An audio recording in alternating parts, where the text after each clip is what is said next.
আপুনি জানি আচৰিত হ'ব যে জুবিন গাৰ্গে নিজৰ মোবাইলটো খঙত ভাঙি পেলাইছিল আৰু সেই খং আছিল সিদ্ধাৰ্থৰ ওপৰত। হয়, এই বিস্ফোৰক কথা পোহলাই আনিছে জুবিন গাৰ্গৰ সহযোগী শিল্পী শতাব্দী বৰাই। দৰাচলতে জুবিন গাৰ্গক সিদ্ধাৰ্থই 5 কোটি টকাৰ বিত্তীয় হিচাপ এটা দিব পৰা নাছিল আৰু যেতিয়া জুবিন গাৰ্গে এই হিচাপ বিচাৰিছিল তেতিয়া সিদ্ধাৰ্থই সেই হিচাপ দিব নোৱাৰাত কাজিয়াৰ সূত্ৰপাত হৈ খং উঠি জুবিন গাৰ্গে নিজৰ মোবাইলটো ভাঙি পেলাইছিল। আনকি সিদ্ধাৰ্থৰ পৰা শীঘ্ৰেই হিচাপ বিচৰাৰ কথা আছিল বুলিও আন এক বিস্ফোৰণ জুবিন গাৰ্গৰ ব্যৱসায়িক সতীৰ্থ বংকিম ৰায় মেধিৰ। ইতিমধ্যে CID কাৰ্যালয়ত উপস্থিত হৈ বংকিম ৰায় মেধিয়ে SITকো হয়তো এই তথ্য জনাইছে।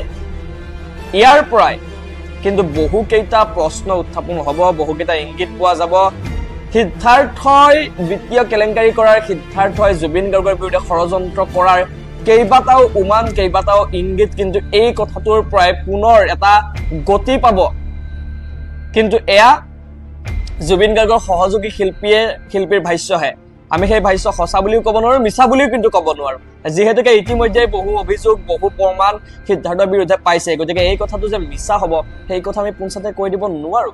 গতিকে শতাব্দীয়ে বৰ ডাঙৰ কথা এটা পোহৰাই আনিছে, বৰ ডাঙৰ ভাষ্য এটা দিছে। আৰু যদি সঁচা হয় তেন্তে সঁচাকৈ জুবিন গাৰ্গে গাখীৰ খুৱাই সাপ পুহিছিল, চুকত থাকি বুকুত কামোৰা মানুহ পুহি ৰাখিছিল। গতিকে সকলোৱে সাৱধান হওক, মানুহ চিনাক।